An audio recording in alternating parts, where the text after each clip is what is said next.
Bonjour Henri Borland, merci Bonjour. d'avoir accepté cet entretien qui va être consacré au moment de la libération. Où étiez-vous juste avant la libération? J'étais dans le camp d'Ordruf, dans le Thuringenwald, c'est la région, ce camp dépendait du camp de Buchenwald, qui était à une soixantaine de kilomètres. Et j'étais là-bas je suis arrivé là-bas alors que j'étais déjà déporté à Auschwitz depuis 2 ans et demi. Donc dans ce camp, je suis resté 4 mois et demi. Et à l'approche des Américains, de l'armée américaine, l'évacuation à pied a été décidée et avec le camarade avec lequel je travaillais, on a décidé qu'on tenterait tout pour s'évader, qu'on ne voulait pas rater cette occasion parce qu'on savait que sur les routes, il y aurait beaucoup de morts parce qu'on était fatigué par une longue, par déjà 28 mois à Auschwitz en ce qui me concerne. Et on savait que parce qu'on avait l'expérience de marche de la mort, qu'il y avait beaucoup de morts, on s'est dit c'est dangereux de s'évader, mais c'est dangereux aussi de partir sur les routes. Alors on a tenté, on a réussi notre évasion. Pouvez-vous nous raconter cette évasion? C'est long, mais c'est compliqué. Mais bon, en gros, je vais essayer de vous le dire. Il se trouve que dans ce camp d'Ordruf, quand j'y suis arrivé, alors que j'étais un ancien numéro dans mon camp, c'est-à-dire que sur ma veste, il y avait marqué 51 055, et pour les gens du camp, ça voulait dire que je suis là depuis longtemps, que je suis un ancien. Je dirais pas qu'il y avait du respect, mais un capot, tous ceux qui nous commandaient, ne frappaient pas sur un ancien comme ils frappaient sur un nouvel arrivant. Bon, c'était comme ça. Bon. Et là-bas, j'étais de nouveau ce qu'on appelait un green, un nouveau, et à faire les pires travaux. Et j'ai très vite compris que je ne survivrais pas au bout de 3-4 jours. Et à ce moment-là, j'ai décidé de ne pas aller travailler, de me cacher. Alors, le fait de se cacher, c'était dangereux à l'intérieur du camp. On laissait partir les commandos, et c'était dangereux parce qu'on n'avait pas à manger. La soupe se distribuait sur le lieu du travail. Mais j'étais dans un état tel que je me suis dit, mieux vaut prendre ce risque. Autrement, un jour, je mourrais sur place, sur le commando. Bon. Et dans la journée, ceux qui se cachaient, de temps en temps, il y avait des chefs de groupe, ceux qu'on appelait les Vorarbeiter, qui avaient besoin de main-d'œuvre. Et alors, ils passaient, et puis ils disaient cherche des volontaires pour une corvée de pain, de viande, enfin un truc qui nous faisait sortir notre cachette, puisqu'on crevait tous de faim. Et puis, ils nous amenaient pour faire des travaux. Et à ce moment-là, on avait une soupe. Et un jour, je suis sorti parce qu'il y avait sans doute un type qui devait demander pour faire un travail quelconque. Et il y avait un SS qui était venu. Il avait besoin de 2 personnes. Alors on nous a alignés. Et il a choisi un camarade, un juif polonais qui avait 10 ans de plus que moi, et moi. Et je suppose que je n'ai plus le souvenir précis, mais il a dû nous poser des questions pour voir si on le comprenait et si on parlait l'allemand. Et donc, il nous a embauchés, on est sorti du camp avec lui, et ça a été la chance de notre vie, puisque c'est lui qui dirigeait la cantine du camp SS. Donc on s'est trouvé à partir de ce moment-là à travailler comme dans un restaurant, si vous voulez. Il y avait une salle où les SS venaient boire de la bière, et nous, on nettoyait, on servait la bière. Et je crois me souvenir que quand ils avaient besoin de pierres à briquet, d'essence pour le briquet, des choses, on avait quelques petites choses qu'on tenait à leur disposition. Dans cette même baraque, elle était donc en dehors du camp, mais dans le camp SS qui était à côté, sauf que le camp SS n'était pas entouré de barbelés, bien sûr. Et dans cette baraque, il y avait un couloir qui traversait la baraque en deux. D'un côté, il y avait la cuisine SS, et de l'autre côté, la cantine où nous étions. Et ça nous a donné des possibilités que les autres n'avaient pas. Et on a profité de... Parce que, comme on était juste à la limite du camp à l'extérieur, on pouvait voir le soir quand l'appel était terminé. Et comme par hasard, on terminait, on annonçait que notre travail était terminé que lorsqu'on savait qu'on n'aurait pas à subir l'appel, parce que l'appel, c'était difficile, il fallait rester debout des fois des heures. Donc, ceux qui faisaient l'appel comptaient sans nous, parce qu'ils savaient que nous, on était gardés par un chef SS, et que la coutume était qu'on rentrait après l'appel. Et donc, le jour où on a décidé de s'évader, on n'est pas rentré. On est resté jusqu'à la nuit tombée avec l'intention de partir dans la nuit. Je dois dire qu'on avait obtenu la complicité du SS qui nous gardait à l'époque. Le SS, il a changé à plusieurs reprises pendant les 2-3 mois pendant lesquels on a été à faire ce travail. Et le dernier, c'était un SS d'origine hongroise. Ce n'étaient pas les vrais SS qui étaient issus des jeunesses hitlériennes, c'était des gens que, sans doute, les armées avaient réquisitionnés dans les pays, parmi ceux qu'on appelait les Reichsdeutsche, c'est-à-dire que c'était des populations qui parlaient l'allemand, et ils les avaient pris, les avaient enrôlés. Donc, il y avait des choses possibles avec eux qui étaient tout à fait impossibles avec les vrais SS.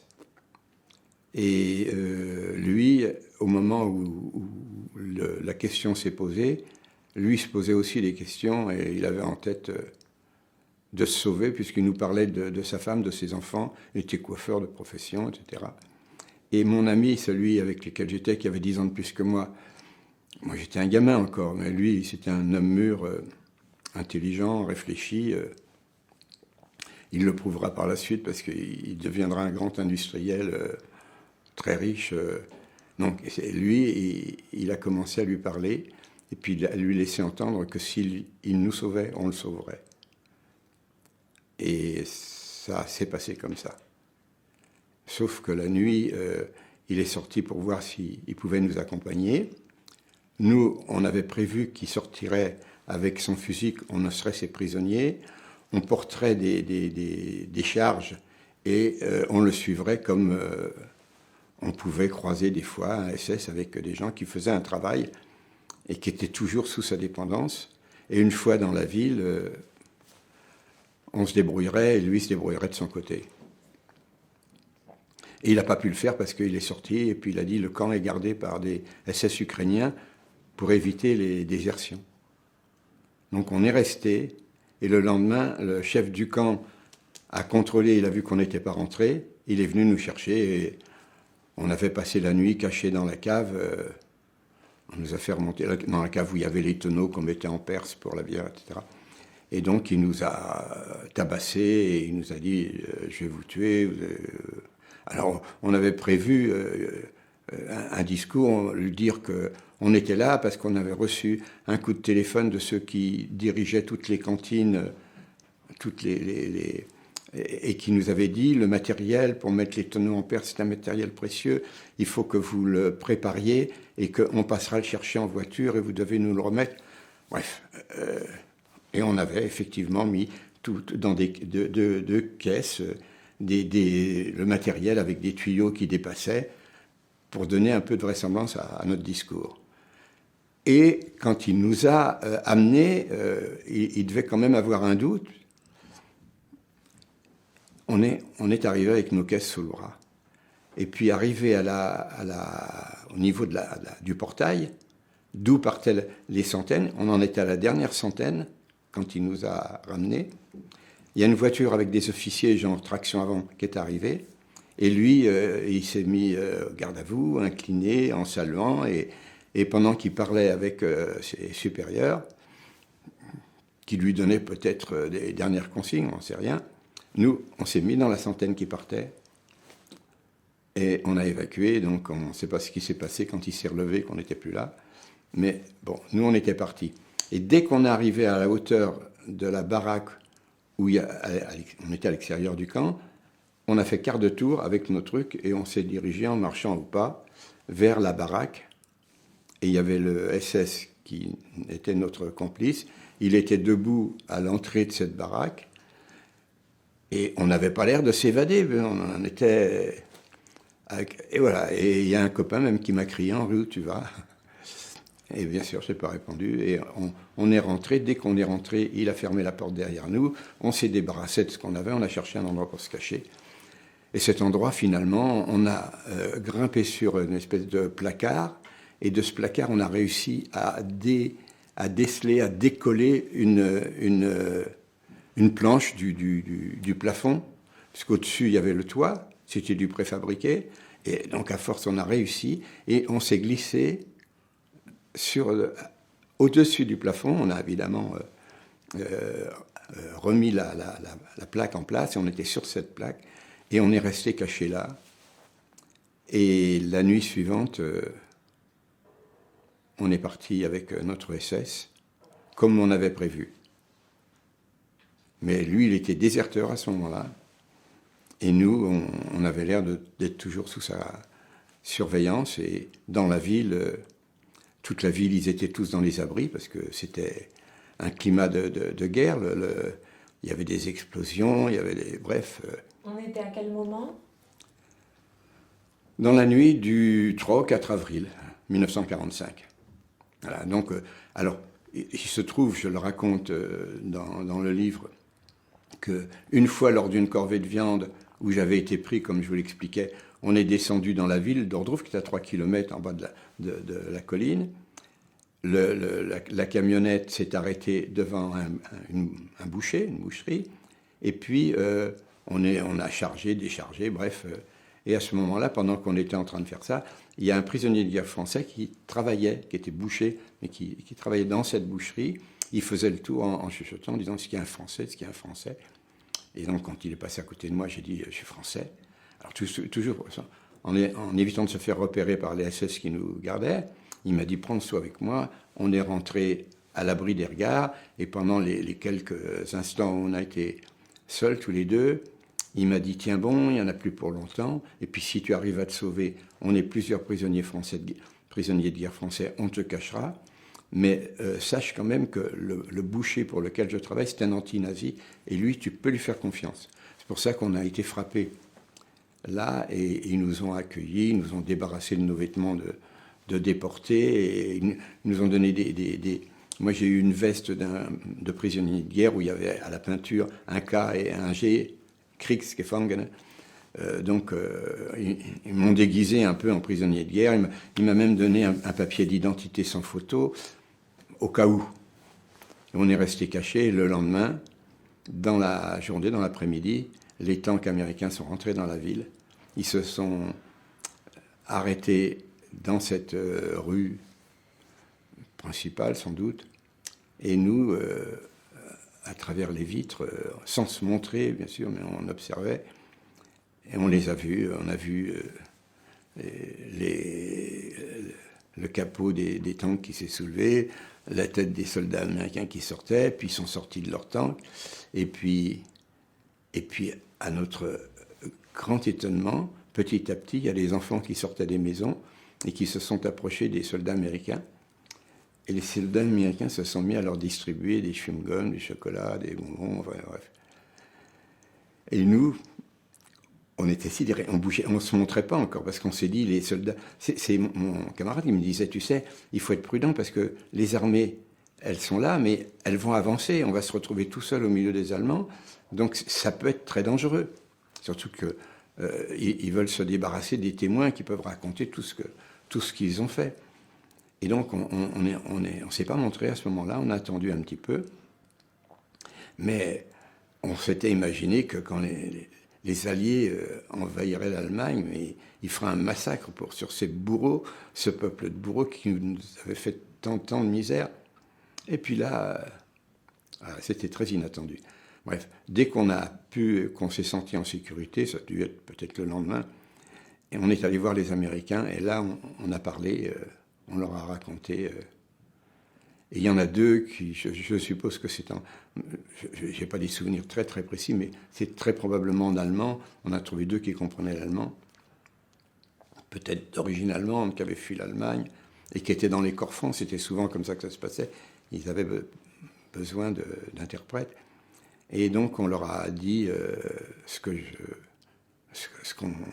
qu'on fait depuis qu'on témoigne. C'est-à-dire, on leur a raconté l'horreur de l'extermination des Juifs à une échelle inouïe, des usines qui transportaient tout le peuple juif de l'Europe occupée pour en faire de la fumée et de la cendre, et que personne ne le saurait, et tout ça. Donc, on avait tellement rêvé de dénoncer tout ça qu'on les saoulait, on se coupait la parole. Puis quand, à un moment donné, on a vu qu'ils nous regardaient comme des malades, des excités, que c'était pas croyable, évidemment, ce qu'on leur racontait. On leur a dit, si vous voulez, on va vous montrer. Et à ce moment-là, ils nous ont fait grimper dans leur Jeep, les deux, types à qui on avait parlé, et on les a amenés jusqu'au camp, 3 kilomètres, vite fait. Le portail était encore ouvert. Sur la place d'appel, il y avait des morts qui jonchaient le sol, ceux qu'on avait tués parce qu'ils n'étaient pas en état d'évacuer à pied. Et ils ont vu tout ça. On n'a plus eu un mot à dire. À l'odeur, ils ont découvert des charniers où les morts étaient empilés, entassés depuis déjà un certain temps, peut-être plusieurs semaines. Donc c'était quel camp précisément ? C'était le camp d'Ordroof. Et c'est là où probablement ces deux soldats américains ont dû avertir leur état-major. Et quelques jours après, le général Eisenhower est arrivé avec le général Bradley, le général Patton et toute une nuée de correspondants de guerre, probablement journalistes, photographes, cinéastes.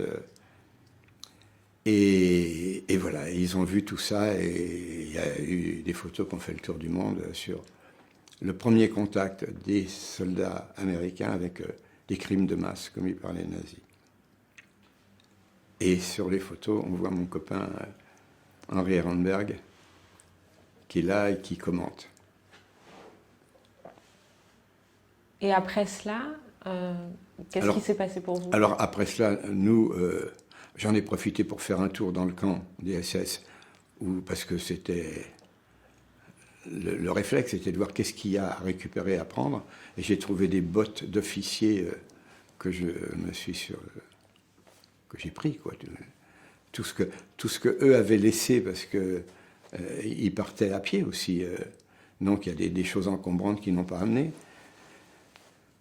Voilà, chez les Américains, j'ai ramassé des paquets de cigarettes parce qu'ils avaient leur ration tous les jours. Vous voyez, c'était le réflexe du déporté qui organise. Et voilà, bon, donc au bout de quelques jours, j'habitais chez le boucher allemand. Et au bout de quelques jours, les prisonniers de guerre français, un petit groupe, se sont organisés. Ils ont ils ont volé des voitures aux Allemands, de l'essence, et puis 2 voitures. Il y avait 7 prisonniers et moi, ça faisait 8. On était 4 par voiture, et on a pris le chemin pour rentrer en France. On n'a pas été très loin parce que la military police nous ont confisqué les voitures en disant que seuls les militaires américains avaient le droit de circuler. Ils nous ont amenés dans un grand centre de rapatriement qui était déjà organisé depuis un certain temps. Et là, au fur et à mesure que des trains étaient disponibles, on nous mettait dans les trains, et c'est 3 jours après. Donc on s'est évadé dans la nuit du 3 au 4. Le 13 avril, on grimpe dans les voitures. On venait d'ailleurs d'apprendre la mort du président Roosevelt, et en route vers la France. Et donc, arrêté tout de suite.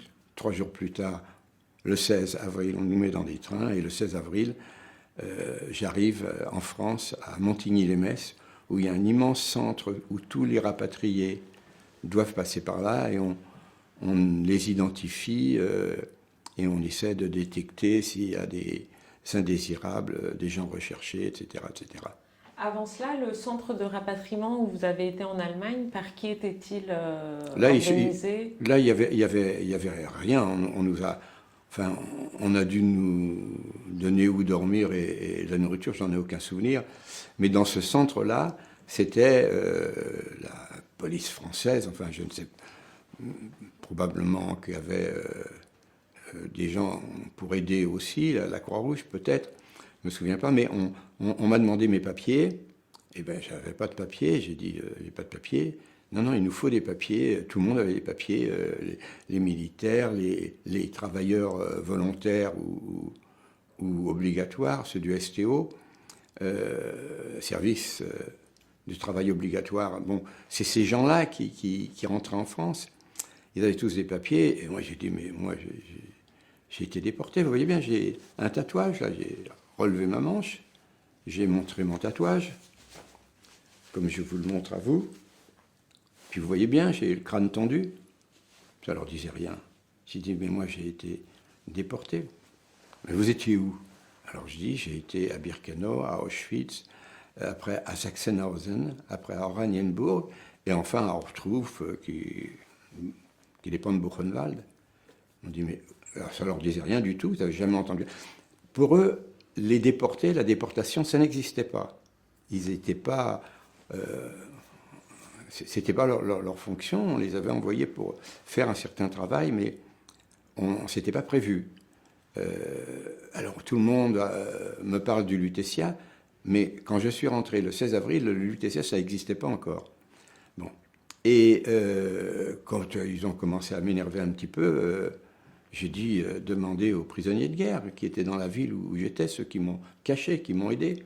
Alors ils les ont appelés et les prisonniers ont dit « Ah, mais vous n'avez pas idée de ce que ces gens-là ont souffert. Nous, on est témoins, on a vu, on sait. » Donc ils ont été très, très gentils, très prévenants.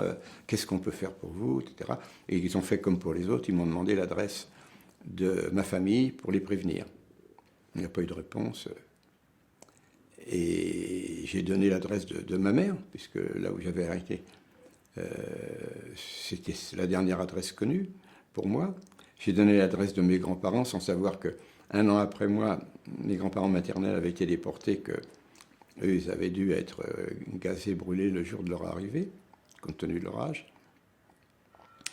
Et voilà, donc il n'y a pas eu de réponse. Et le soldat qui était mon ami, celui qui est le prisonnier de guerre, qui a travaillé dans la boucherie où on a été caché, lui a dit, écoutez, moi j'amène le gosse avec moi, je vous laisse mes coordonnées, si vous retrouvez quelqu'un de sa famille, vous appelez chez moi.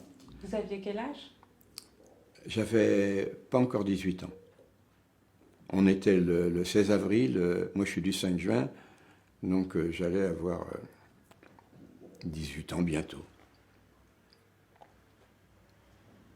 Et donc vous repartez avec ce prisonnier? Alors je repars avec lui, on le train, sa femme l'attend. Alors il avait peut-être 25-26 ans, c'est-à-dire qu'il avait dû se marier, je ne connais pas son histoire exacte, mais il avait dû se marier juste avant de partir à la guerre. Il avait été 5 ans prisonnier, il retrouvait sa femme. Donc là vous avez pris, excusez-moi, un train, quel type de train? J'en ai pas de souvenir, hein, mais on a tous, à Montigny-les-Metz, il y a des trains qui étaient là et dans lesquels on pouvait monter sans payer, parce que je ne sais pas s'ils nous ont pas donné une petite somme d'argent, en même temps qu'un papier provisoire de rapatrier. Je ne sais pas comment ça s'est passé. En tout cas, puis ça ne me préoccupait pas, moi. J'étais avec un adulte, ce jeune prisonnier de guerre, et en arrivant, sa femme l'attendait. Alors, sa femme qui l'avait attendu 5 ans, qui était toute jeune encore, donc elle sortait de chez le coiffeur, elle s'était mise sur son 31, et elle accueillait son mari, puis elle l'a vu. Alors il lui a dit, tu sais, le môme là, je t'expliquerai. On a monté dans la voiture, il habitait Livry-Gargan, il avait sa boucherie à Livry-Gargan, et donc on est allé là-bas, et il y avait déjà la famille à table qui attendait le retour du prisonnier. Ils ont ajouté un couvert pour moi, et voilà, ça s'est passé comme ça. Et j'ai pas fini le repas parce que le téléphone a sonné. Et entre-temps, ils avaient retrouvé la trace de ma mère. Et ils m'ont dit, votre maman, elle est à Paris, dans l'appartement que vous occupiez avant la guerre. Et elle vous attend avec vos frères et vos sœurs. Donc j'ai appris à ce moment-là que ma mère avait survécu, qu'elle avait pu échapper à la déportation. Ils ont appelé un taxi. Ils m'ont sans doute donné l'argent pour payer le taxi. Et puis je suis arrivé au 159 rue du Château des Rentiers, dans le 13e arrondissement de Paris, dans une cité qui ressemble à toutes les cités qu'on appelait les HBM, habitations à bon marché. Vous savez, en briques roses qu'on voit à la périphérie de Paris, un peu partout. Voilà. Et ma mère était au 3e étage. Elle attendait, elle guettait le retour. Elle avait son petit garçon qui revenait, qui était tout seul, sans son mari, sans sa fille, Denise, qui avait 21 ans au moment de l'arrestation, sans son fils, Bernard, qui avait 17 ans, et sans son mari, oui, bien sûr. Et elle m'apprendra que ses parents, mes grands-parents maternels, ont été déportés, et moi je saurai, à l'instant où elle me le dira, qu'il ne reviendrait pas. Et je ne me souviens pas lui avoir dit que le reste de la famille était mort. Moi je le savais, mais... et je ne sais pas comment ça s'est passé, mais c'est sûr que je ne l'ai pas laissé attendre ou espérer. Il a fallu qu'à un moment donné, je lui dise ils ne reviendront pas. Pour mon père et mon frère, je savais la date de leur mort. Je ne connaissais pas les conditions dans lesquelles ils étaient morts, mais j'ai pu savoir par un ami dans le camp qui travaillait au bureau central. Et quelle a été votre vie à partir de là? À partir de là, j'avais dans la tête que après Auschwitz, rien ne serait difficile. Tout serait de la rigolade, parce que quand on a vécu ce que j'ai vécu, etc., je ne savais pas encore que j'avais une tuberculose pulmonaire, que j'avais le tube digestif détraqué, j'avais eu le typhus, la dysenterie, toutes les maladies du camp, la gale, une maladie du cuir chevelu qui faisait qu'il y avait des plaques où les cheveux ne poussaient plus, et puis ça s'est arrangé après avec le temps. Enfin bref, j'ai eu les maladies qu'on a tous, des plaies partout qui s'infectent, et j'ai encore une grosse cicatrice qui m'est restée, parce que pendant 1 an, j'avais reçu un coup de botte, et puis il y a une plaie qui a suppuré pendant... Bref, donc tout ça, c'était passé, on n'y pensait plus, j'allais avoir 18 ans, j'étais à Paris, c'était le printemps, je sortais de 3 ans où j'avais été qu'au milieu d'hommes, et tout d'un coup, un adolescent de 18 ans qui est à Paris, c'est le printemps, et je me baladais, je regardais les filles, j'étais timide comme c'est pas permis, parce que j'avais grandi avec 5 sœurs, parce qu'on était une famille nombreuse, on était 9 enfants. Et puis, de 15 à 18, c'était qu'avec des hommes. Et là, tout d'un coup, j'avais l'imagination qui travaillait, l'avenir, ça se présentait sous les meilleurs auspices. J'allais pouvoir rattraper le temps perdu, c'était une obsession.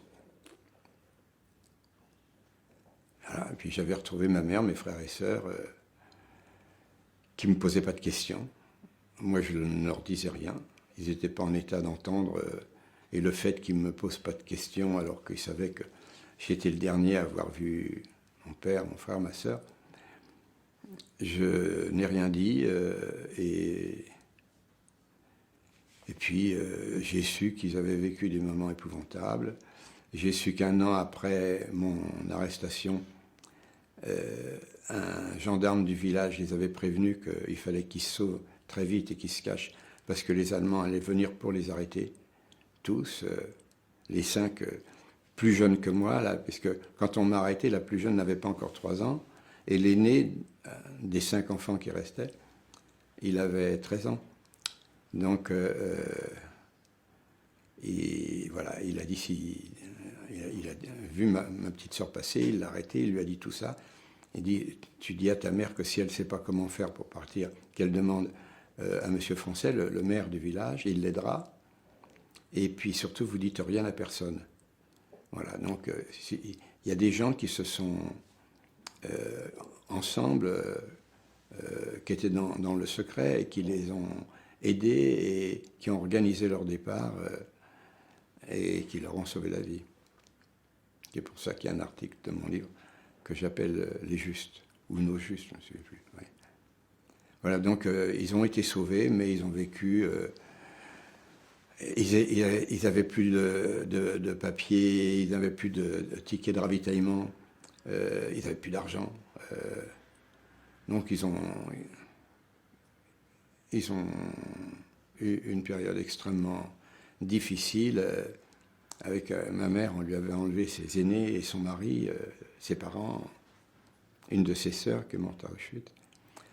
Voilà, donc c'était des traumatisés, probablement beaucoup plus que moi, parce qu'ils imaginaient ce qui avait pu arriver à leur famille déportée, sans savoir. Moi, j'en sortais... on me demande souvent comment j'ai pu me réinsérer, si c'était très difficile de se... Je dis, mais c'est très facile. Rien n'est plus facile quand on a eu faim et que tout d'un coup on peut manger à sa faim. On a été prisonnier, on est libre, on peut aller où on veut. On peut faire des projets d'avenir. Moi, j'ai eu la chance de retrouver ma mère et mes frères et sœurs. Donc... Et puis j'avais dans l'idée que j'allais rattraper le temps perdu, profiter de la vie, et puis entreprendre. Je me disais après Auschwitz, tout me semblera facile. Et comment vous et votre famille avez fait pour survivre à partir de votre retour? Bah,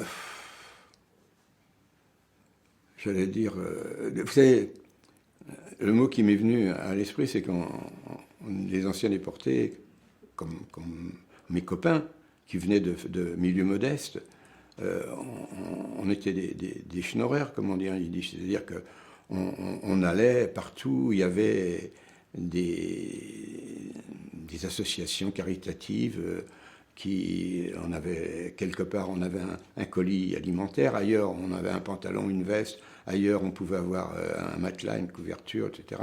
Donc on se refilait les adresses parce que on était des débrouillards, puis il y avait une solidarité, puis donc on a exploité tout ça très vite. Il y a eu des maisons de repos pour les anciens déportés, et je me suis retrouvé. J'ai passé un mois à Lourdes d'abord, qu'avec des déportés, c'est-à-dire ce qu'on pouvait faire de mieux pour nous, c'est-à-dire on était entre nous. On était entre nous, c'est peut-être difficile d'imaginer, mais pour les gens qui ne savaient pas, on était ce de quoi on avait l'air, hein, des jeunes gens d'un milieu populaire. Et quand on était entre nous, on était des types formidables. Moi, je savais d'où ils sortaient, ce qu'ils avaient enduré, à quoi ils avaient survécu. Je connaissais des histoires, on se racontait, on était des copains. Parce qu'il y en a un certain nombre dans ces maisons qui étaient à Birkenau avec moi. Et pour eux, j'étais un type extraordinaire, parce que j'avais un petit numéro, parce que j'étais arrivé en juillet 42, et que de juillet 42, il n'y en avait pas beaucoup qui avaient survécu. De mon âge, il n'y en avait pas. Donc, on était des sujets d'admiration les uns pour les autres. Et on était heureux d'être ensemble, et puis c'était un luxe. On était dans un hôtel, on était nourris, on pouvait sortir. Mes copains m'amenaient quand ils allaient danser. J'étais collé à mon siège parce que j'étais extrêmement timide. Alors, j'ai un copain qui était un as de la danse, qui me donnait des cours de danse, qui m'apprenait le swing. 1, 2, 3, enfin bref. Vous voyez, il y avait une atmosphère et on était formidablement heureux. Quand je suis rentré, on m'a proposé de partir au lac d'Annecy. Et là, c'est pareil, j'ai retrouvé des copains de déportation et j'ai des photos où tout d'un coup, les maigrichons malheureux, etc., on était devenus des athlètes, on se faisait photographier en slip de bain sur les bords du lac, en gonflant les muscles. Enfin voilà, donc on a vécu une période comme ça. Et puis après, les vacances ont été terminées, il a fallu que chacun se débrouille. Et moi, un copain médecin qui était déporté dans le même train que moi, dans mon convoi, m'a demandé qu'est-ce que tu as l'intention de faire. Je lui ai dit, j'en sais rien. Et il m'a dit, tu sais, t'es pas trop bête, tu as une bonne mémoire, dans le camp tu parlais toutes les langues du camp, tu devrais essayer de passer ton bac. Je dis, qu'est-ce que c'est le bac, qu'est-ce qu'il faut faire pour ça? Et il m'a dit, il faut s'inscrire dans un lycée. Voilà. Et là, il y a une autre aventure qui a commencé. Je suis allé à la mairie du 13e arrondissement et il y avait un service où on s'occupait des victimes de guerre. Et il y a un homme jeune qui m'a pris en charge et il m'a dit, voilà, je vais te faire une lettre parce que je ne m'exprimais pas timidité, où je n'avais pas les mots, bref. Il m'a donné des adresses de lycée. Alors de la rive gauche d'abord, puisqu'on habitait à rive gauche, et puis je me présentais, voilà, je voudrais entrer en lycée parce que j'ai le projet de passer mon bac. Et partout, on me disait, mais vous avez 18 ans, il faudrait vous faire entrer en 6e. Après quelques questions, je n'avais pas le niveau de la 6e, donc c'est pas possible. Et puis c'était pareil, non, un lycée, un 2e, un 3e, je les faisais tous, et puis je revenais voir le conseiller, j'ai dit non, ils n'ont pas voulu. Alors après, il m'a donné d'autres lycées plus éloignés, de la rive droite, et puis c'était toujours pareil. Alors, ce que je ne me décourageais pas, parce que je disais, faut que j'insiste, ça finira par marcher. Et un jour, il s'est mis en colère, il a dit, c'est pas juste, c'est pas normal. Lui, il avait été dans la résistance. Il m'a dit, j'ai eu une idée, on s'y prend mal. Dans le 13e arrondissement, il y a un cours complémentaire. Le directeur, c'est un collabo. Moi, je vais prendre mon papier à lettres en tête de la résistance et je vais lui faire un petit mot. Et tu vas aller avec ce mot-là. Ça m'étonnerait qu'il te refuse parce que on l'a à l'œil, il le sait. Tu vas faire comme ça. Bon. Et je suis allé me présenter au directeur du cours complémentaire de la rue du Moulin-des-Prés, dans le 13e. C'était pas très loin de chez moi, ça m'arrangeait. Et lui, il n'y a plus eu aucun problème. Il m'a dit, mais oui, mais c'est la moindre des choses, mais naturellement, mais bien sûr. Et puis il m'a accepté. Puis il m'a dit, je veux vous faire une proposition, si vous êtes d'accord. Je vais vous proposer d'entrer directement en 3e, parce que vous serez avec les grands. Et moi, j'avais aucune idée de ce que ça représentait. J'ai accepté, j'étais content. Et j'ai démarré comme ça.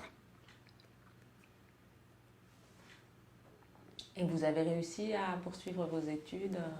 Alors, c'était évidemment extrêmement difficile, je ne comprenais rien. Les maths, la géométrie, je ne connaissais pas. Hein. Et puis, j'étais... À la fin du premier trimestre, je crois que j'étais 26e sur 28, il y avait eu 2 absents. Puis le deuxième trimestre, alors j'ai travaillé comme un cinglé. Je ne savais pas travailler, mais j'ai travaillé énormément. Je ne savais pas organiser mon travail. Il y a des choses que j'aurais pu apprendre plus tard dans des polycopiés ou dans des résumés, des choses comme ça. Moi, j'allais carrément en dictionnaire. Donc, mais j'ai travaillé comme un cinglé. Et puis, le deuxième trimestre, je crois que j'étais 6e. Et puis, bon, bref. J'ai terminé et j'ai eu mon brevet. Et non content de ça, je me suis présenté en candidat libre au bac en même temps, croyant que je n'avais pas la notion des programmes différents. Je croyais que ce serait pareil, mais en plus difficile. Qu'au lieu de mettre 5 affluents de la Loire, j'en mettrais 10 ou 15, que j'avais des idées de ce genre. Donc, évidemment, je n'ai pas eu mon bac. Mais avec le brevet, ça m'a permis de me représenter dans un lycée. Je suis allé au lycée Saint-Louis parce qu'il y avait un bus direct de chez moi jusqu'au lycée. Et puis là, j'avais quand même pris un peu d'assurance et j'ai insisté. Et donc, ils m'ont dit d'accord. J'ai insisté, puis j'ai exprimé. Je me suis dit, bon, il dit mon père est mort, moi je suis. Voilà, bon. J'ai aucune responsabilité dans le retard que j'ai pris. Bon. Vous aviez dit que vous étiez déporté des camps ? Ben, naturellement, bien sûr. Bien sûr, ça ne voulait pas dire grand-chose, mais je faisais partie des victimes de guerre qui, du fait de la guerre, n'avaient pas pu suivre. Ça, c'était prévu. Donc,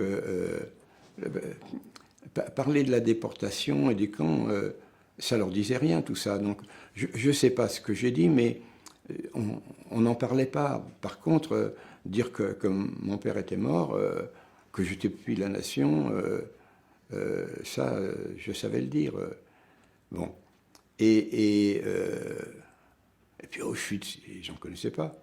À la rigueur, Buchenwald, mais pas Auschwitz. Donc c'était, voilà. Et ils m'ont dit, voilà, on vous accepte de vous faire entrer en seconde. J'ai dit non, il faut que je rentre en première, il faut que je rattrape le temps perdu. Il m'a dit, mais c'est pas possible, on ne peut pas sauter des classes. J'ai dit, mais si, j'ai sauté la 6e, la 5e, la 4e, bien sûr. Enfin, bref, j'ai tenu bon, et ils ont fini par céder, et je suis rentré au lycée Saint-Louis en première. J'ai loupé mon bac en juin, juillet. Je me suis inscrit dans un cours de bachotage près d'Enfer Rochereau. Je revois encore les lieux où j'ai travaillé un maximum, et puis je l'ai eu en septembre. Et là, je me suis inscrit dans un lycée. J'ai dû quitter le lycée Saint-Louis parce que c'était les maths et préparait aux grandes écoles. Enfin bref, il fallait que pour faire le bac, pour faire médecine, je me suis inscrit ailleurs et j'ai vu qu'il y avait des sessions spéciales en février. Je me suis présenté et j'ai obtenu mon deuxième bac. À l'époque, il y avait le bac. Et dès que j'ai eu mon deuxième bac, j'ai couru m'inscrire. On était en février-mars, je suis allé m'inscrire à la faculté des sciences pour faire mon PCB, physique, chimie, biologie, qui permettait d'entrer en première année de médecine. On m'a inscrit, j'espérais que je me disais en juin, juillet, j'aurais mon... Et j'ai regagné encore une année. Et à ce moment-là, je m'endormais sur mes livres, j'arrivais plus à travailler, j'arrivais plus à mémoriser. Et puis, pour me détendre un peu, je suis allé courir dans un stade près de chez nous. Et à ce moment-là, je me suis mis à cracher du sang. Et on a découvert que j'étais rentré avec une tuberculose pulmonaire.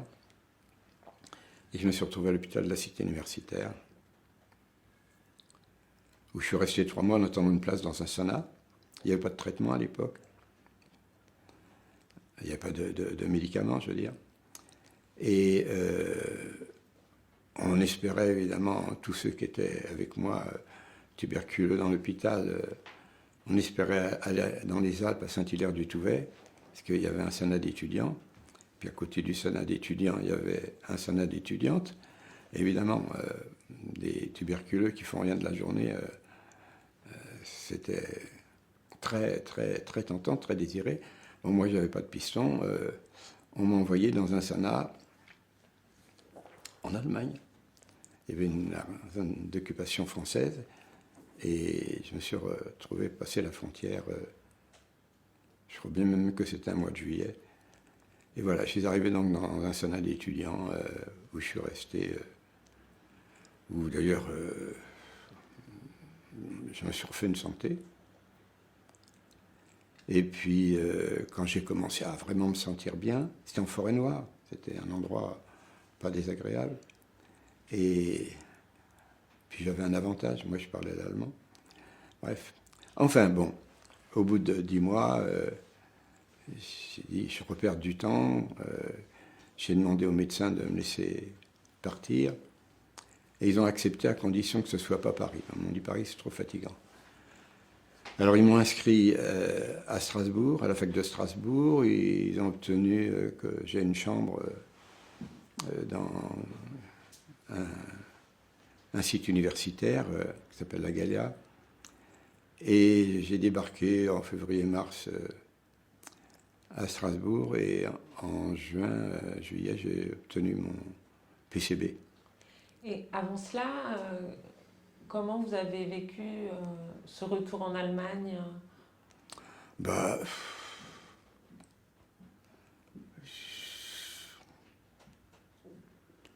j'étais plus prisonnier.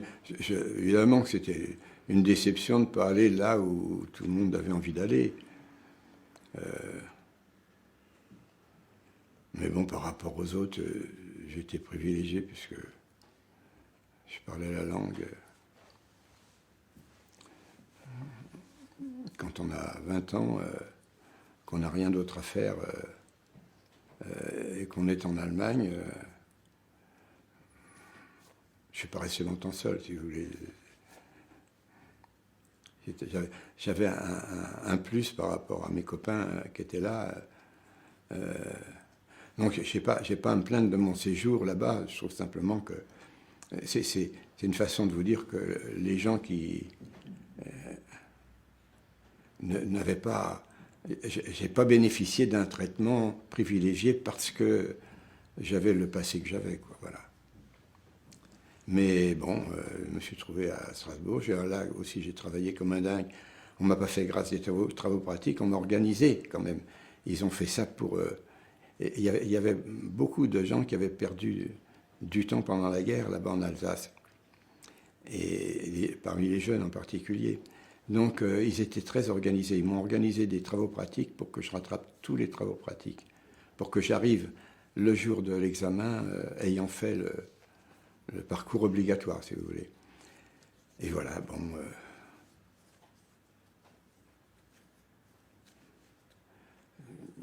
j'ai beaucoup de choses à dire, mais notre temps est limité.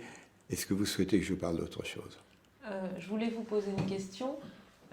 Quel était avant la guerre votre rapport au fait d'être juif et à la religion en général, et a-t-il changé par la suite? Alors, il faut revenir un peu en arrière. Quand on est arrivé dans le village au dernier jour du mois d'août 1939, parce qu'on nous a obligés à évacuer Paris en vitesse. Hein, c'était une décision du gouvernement ou de je ne sais qui.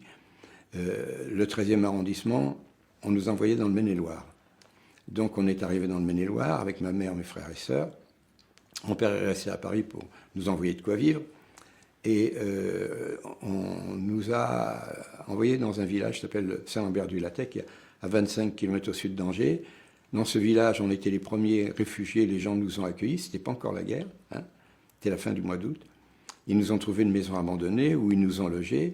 Dans la nuit de notre arrivée, ma mère a accouché de la plus jeune de mes sœurs. Donc c'est une femme qui avait déjà eu beaucoup de grossesses et qu'on a forcé à prendre le train alors qu'elle était à terme. Donc le lendemain matin, c'était le 1er septembre. On avait une petite sœur de plus, et puis il y avait des affiches dans le village qui annonçaient la mobilisation générale. Le 3 septembre, ça a été la déclaration de guerre, et nous, on était partis pratiquement sans bagage en disant, quand ça leur passera, c'est une fausse alerte, on revient. Et en fin de compte, on est resté là-bas, et là-bas, on nous a scolarisés dans l'école du village, l'école où allaient pratiquement tous les enfants du village. Et c'était une école libre, une école catho avec un prêtre en soutane qui faisait la classe aux garçons. Et donc là, j'ai suivi l'enseignement des écoles catholiques. Le prêtre, au bout de quelques temps, a demandé à mes parents l'autorisation de nous baptiser. Mon père a dit oui. Et ma mère a cédé. Je pense que ça a contrarié ma mère et que mon père a pensé que ça valait mieux pour nous. Je ne sais pas s'il nous avait déjà déclaré à ce moment-là, mais je sais que quand la loi obligera les Juifs à se déclarer, il l'a fait. Donc il avait peut-être déjà des inquiétudes que nous on ignorait. Et voilà. Et donc j'ai été baptisé, j'ai fait ma communion solennelle, je suis devenu croyant, pratiquant. Comme j'ai appris ce qu'on apprend à l'école et on nous apprenait ça. Donc, et puis même j'avais de l'admiration pour le prêtre qui nous faisait la classe, qui était un homme très, très dévoué, qui se passionnait pour son travail, peut-être plus encore pour mon frère et moi, puisqu'il nous avait convertis. Mais avant cela, votre famille était pratiquante ou... Alors, revenons à ma famille.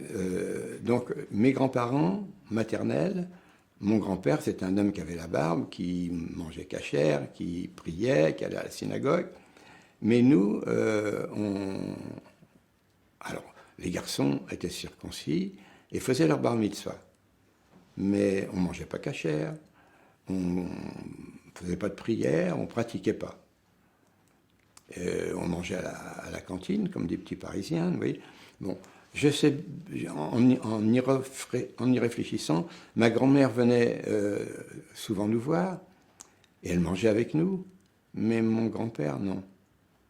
Donc, par contre, tous les ans, pour Pessah, on allait chez mes grands-parents, ma mère nous habillait avec nos vêtements du dimanche, et puis c'était une fête, et puis il y avait le repas traditionnel, et avec les prières, les échanges entre le grand-père et le garçon qui préparait sa bar mitzvah, ou qui l'avait déjà. Vous voyez, donc, on savait d'où on venait, on savait que... ma mère avait grandi dans ça, tout ça. Donc, je ne l'ai pas vu, mais après la guerre, ma mère allait à la synagogue pour les grandes fêtes, en particulier elle jeûnait le jour où on jeûne, et puis on allait l'attendre à la sortie de la synagogue, on lui apportait quelque chose à manger. Oui, donc ça faisait partie alors, comment je vivais ça? Je ne me souviens pas avoir été insulté comme juif, puisque là où on vivait, c'était, je vous l'ai dit, un quartier très très populaire. Alors, il y avait des Italiens, les Rital, il y avait les étrangers, bon, il y avait des Polacs.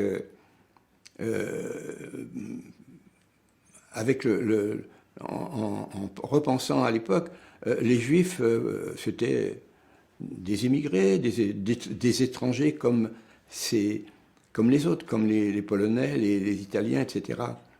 Donc, je pense, voilà, c'est tout. On savait d'où on venait, on savait que... Mais ça occupait pas on n'était pas préoccupé par ça. Encore que, je vous ai dit, au moment de la bar mitzvah, il y avait quand même... on n'était pas tout à fait en dehors. Puisque mon frère aîné, j'en ai pas parlé, mais j'ai un frère qui est né en 1917, qui a fait son service de 37 à 39, et qui, en 39, au moment du début des événements, il est mobilisé. On les renvoie pas à la classe 37. Ils restent, ils sont au front, et lui, il s'en fait prisonnier lors de l'invasion en Belgique. Et il restera 1 an dans un camp de prisonniers. Au bout d'1 an, il sera libéré comme il y a une famille nombreuse. Et il passera directement dans la clandestinité, la résistance. Donc il ne sera pas avec nous, c'est ce qui le sauvera. Et vos parents savaient que vous étiez devenu croyant Bien sûr, oui, bien sûr. Mais vous savez, mon père tranquillisait ma mère en lui disant, tu sais, dès que la guerre sera finie, tout ça sera oublié. Et alors? Qu'est-ce Et qui s'est alors, passé après la guerre? Enfin, ben, vous aviez continué alors, je suis resté croyant pendant tout le temps de ma déportation. Je priais. Au début, vous savez, j'étais un élève studieux. J'avais appris des formules comme Mon Dieu, pardonnez-leur, ils ne savent pas ce qu'ils font. Et quand j'étais battu, début, j'avais ce genre de réaction. Je priais pour ma mère. J'adorais ma mère. Pour moi, le jour où on a arrêté ma mère, parce qu'on a arrêté ma mère d'abord, mais ça, je l'ai raconté. Parce qu'ils ont arrêté ceux qui avaient entre 15 et 50 ans. Et mon père avait 54 ans, on l'a laissé à la maison. Et on nous a emprisonnés, on nous a emprisonnés au grand séminaire d'Angers, en séparant les hommes des femmes. Et puis, au bout de 2 jours, mon père nous a rejoints et nous a dit, les Allemands ont ramené maman à la maison. Donc on n'a jamais su, malgré les recherches que j'ai pu faire, pourquoi, qu'est-ce qui s'est passé.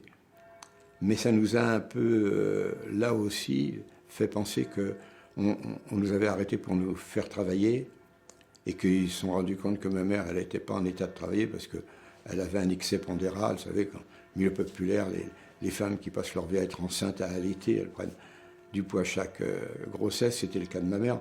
En plus, moi, je suis médecin, je sais que de quoi elle souffrait. Elle avait une insuffisance respiratoire, de l'asthme.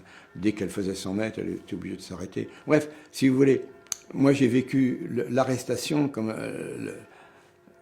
un drame épouvantable. On s'en prenait à ma petite maman, mais c'était la fin du monde. Mais qu'est-ce c'était... Enfin, bon, j'adorais ma mère et à mes yeux, c'était une sainte.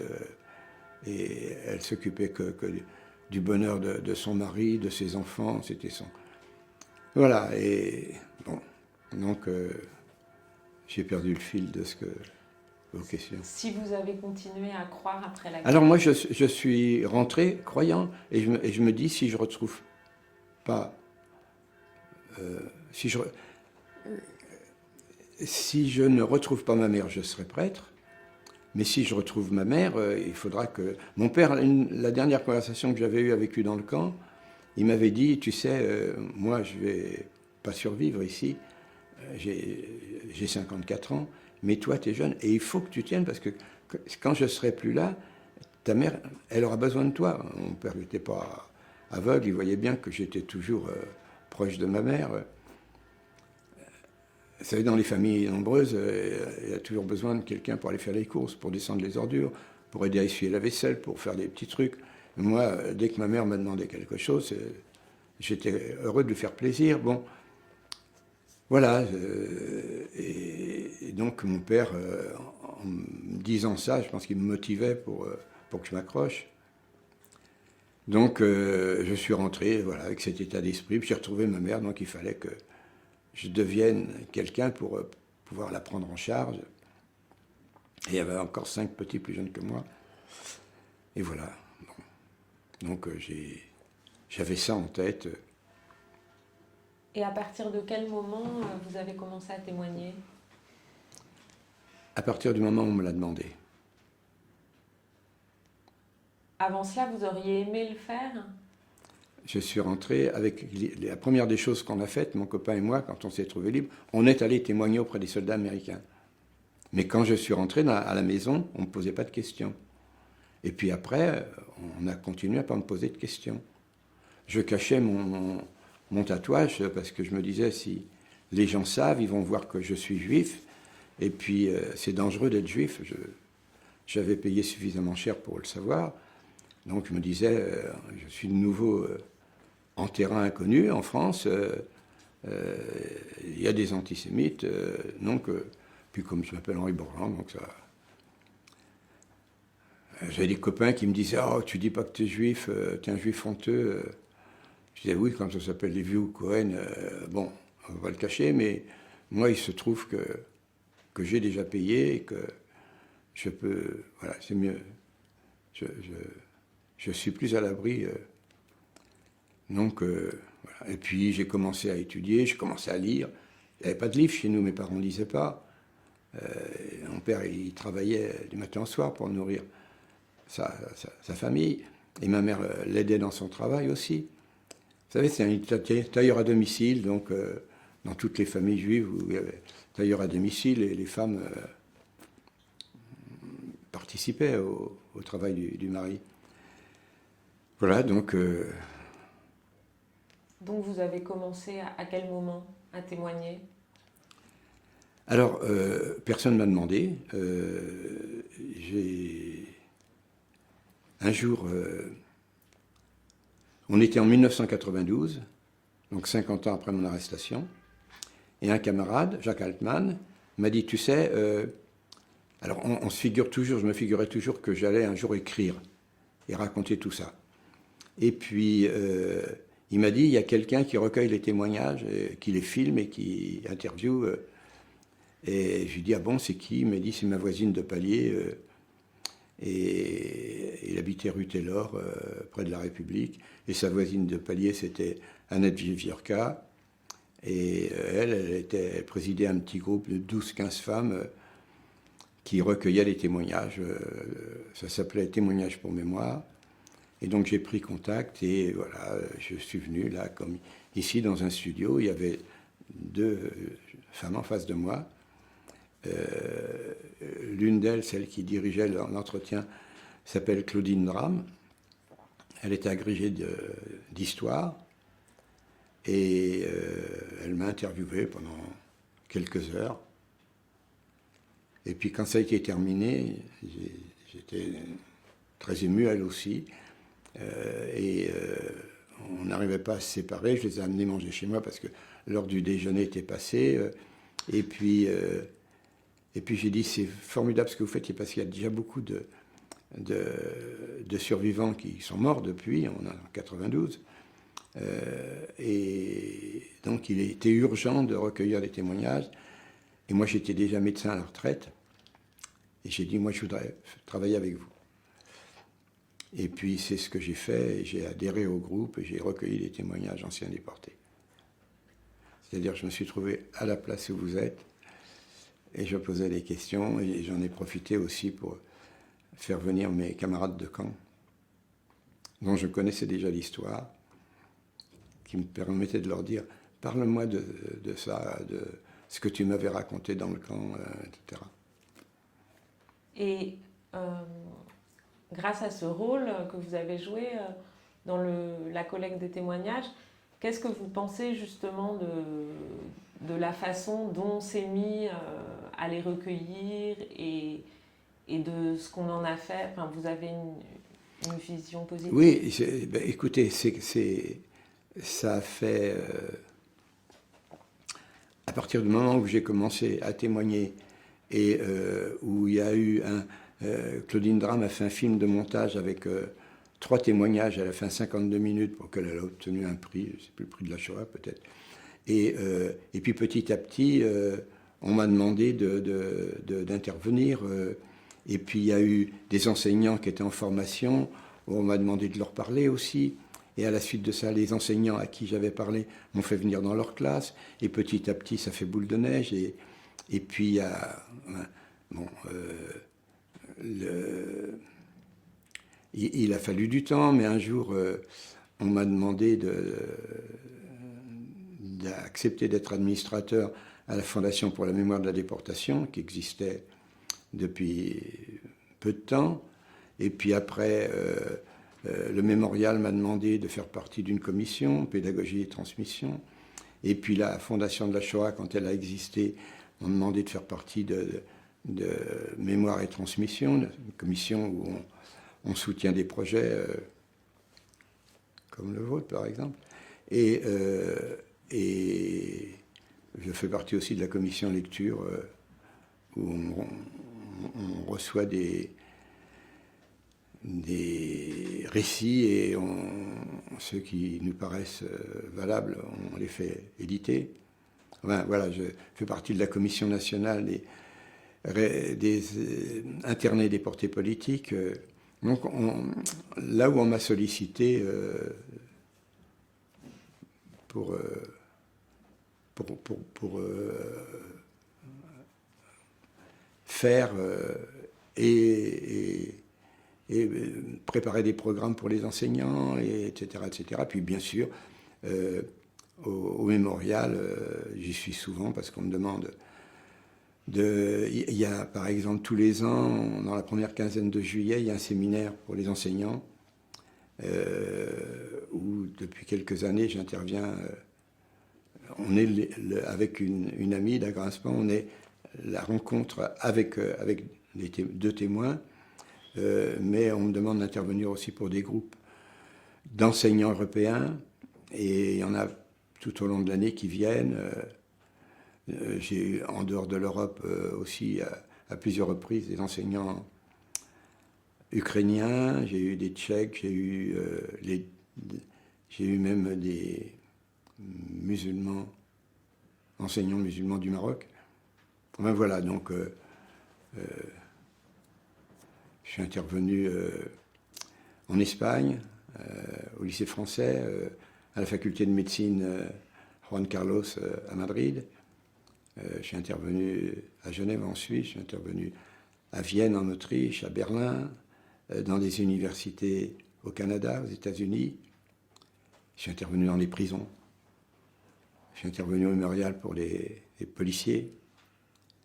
Je suis intervenu en allemand, en Allemagne, ou en allemand pour des lycées allemands qui viennent au mémorial. Voilà, donc en dehors des choses officielles, par exemple, je serai pour le 27 janvier à Genève, où je suis intervenu pour Yom HaShoah, et là ce sera pour l'anniversaire de la libération d'Auschwitz. On m'a demandé d'intervenir aux Nations Unies, là-bas à Genève, et j'ai profité de ce que je serai là-bas pour accepter d'intervenir à Annecy, en quittant Genève, où il y a une journée qui sera consacrée, Lucie Berthollet, à l'évocation de la Shoah, où toute la journée, il y aura des sujets qui seront abordés avec les élèves. Voilà, et ça continue, et il y en a de plus en plus, parce qu'on est de moins en moins, et puis avec les commémorations. Merci. Est-ce qu'avant de conclure, vous souhaiteriez ajouter quelque chose dont on n'aurait pas parlé ? Si vous m'accordez quelques heures de plus, une semaine peut-être. Non, c'est à vous de me dire, moi je réponds à vos questions. Qu'est-ce que je peux vous dire ? Oui, alors j'ai pas répondu, j'ai perdu la foi en classe de philo, ou à peu près. Donc je suis athée,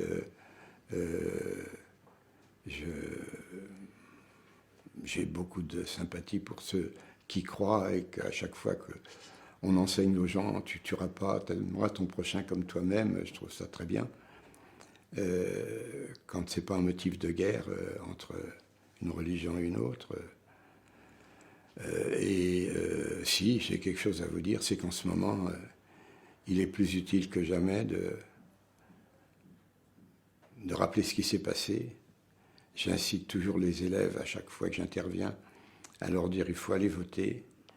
L'Europe, c'est important, parce que l'Europe, bien sûr, ça ne marche pas très bien, mais c'est à vous de l'améliorer avec le temps. Mais c'est grâce à l'Europe qu'on ne s'entretue plus tous les 20 ans entre Français et Allemands. Moi, j'ai épousé une jeune fille allemande, pas parce qu'elle était allemande, mais parce qu'on était amoureux. Mais je veux dire que quand on me demande à propos des conflits du Moyen-Orient, je leur dis, moi, ma théorie, c'est faites l'amour, pas la guerre. Je leur dis d'aller voter pour défendre la démocratie. Parce que je leur dis, nous, on a payé très cher quand on a perdu la démocratie, quand un régime totalitaire a gouverné la France. Et puis on a eu la chance de retrouver la liberté et la démocratie. Et donc on sait que il faut absolument la défendre pour que ça ne se reproduise plus, que les méchants, ambitieux, nostalgiques du nazisme, ils sont toujours là, guettés dans les coins. Donc il faut les empêcher de revenir au pouvoir, parce que quand ils sont au pouvoir, ils s'accrochent, on ne peut plus les faire partir. Et dans des périodes de difficultés économiques et sociales comme celles qu'on traverse en ce moment, eh bien les partis extrémistes, ils reprennent de l'ampleur, ils se développent. Et donc allez voter si vous ne savez pas pour qui voter. Le meilleur n'est pas dans les candidats qui sont présents, votez pour le moins mauvais. En tout cas, c'est facile de reconnaître ceux qu'il faut tenir à l'écart du pouvoir, c'est ceux qui ont des discours antisémites et xénophobes et racistes. Je ne dis pas antisémites, je dis racistes et xénophobes.